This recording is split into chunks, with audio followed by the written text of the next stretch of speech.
Bien, merci. Aujourd'hui, je vais vous montrer comment est-ce qu'on peut télécharger les données climatiques du futur. Donc, il s'agit là des sorties des modèles de circulation, de circulation générale, qui nous permettent donc de faire, n'est-ce pas, de la prédiction en climatologie. Voilà, on peut tout simplement prédire, n'est-ce pas, l'évolution des précipitations, des températures, n'est-ce pas, à un point donné, à l'échelle d'un bassin versant.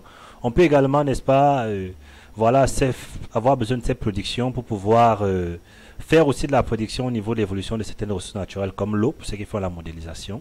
Donc, pour ce faire, vous allez devoir aller sur le site Earth System Grid Federation ESFG.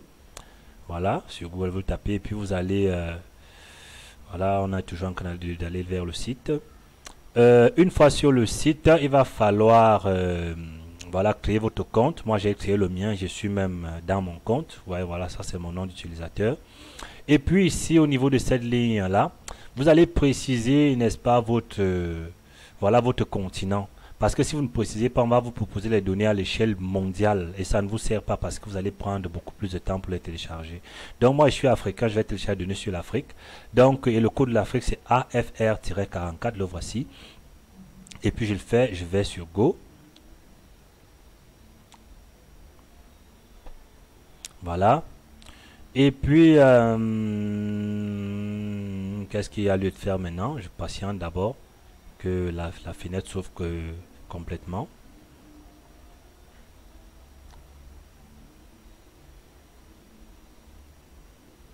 Voilà, vous voyez bien, il me dit que je suis déjà sur l'Afrique.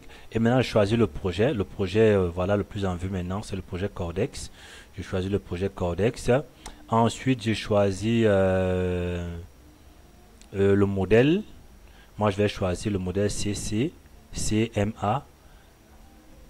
Après, bon, je peux faire Search déjà. Je peux lui demander de chercher déjà ces deux-là. En fait, ce que j'en ai là, c'est les critères. C'est les critères, n'est-ce pas? Parce que voilà, c'est à partir de ces critères-là qu'il va me proposer des données à télécharger. Donc ensuite, je vais faire time frequency. Moi, je veux des données journalières, donc je vais faire day. Je réduis. Ensuite, je vais choisir le scénario. Voilà, moi, je veux des données du scénario RCP 45.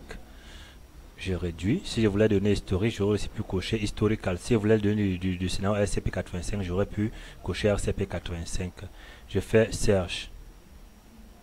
Ben là, il ne me manque plus que les variables à télécharger. Donc, je vais aller là.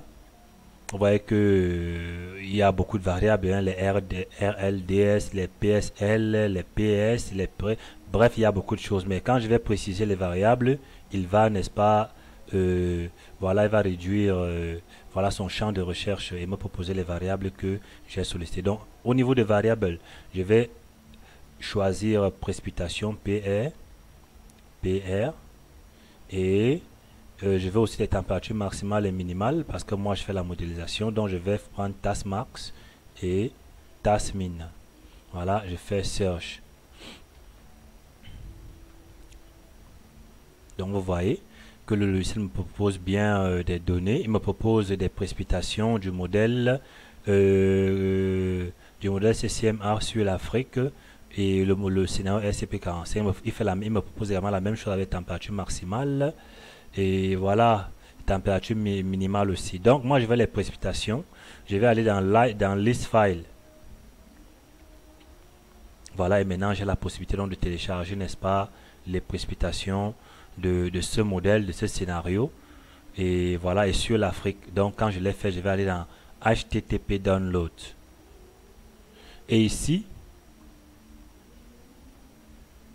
c'est donc ici que vous aurez besoin de votre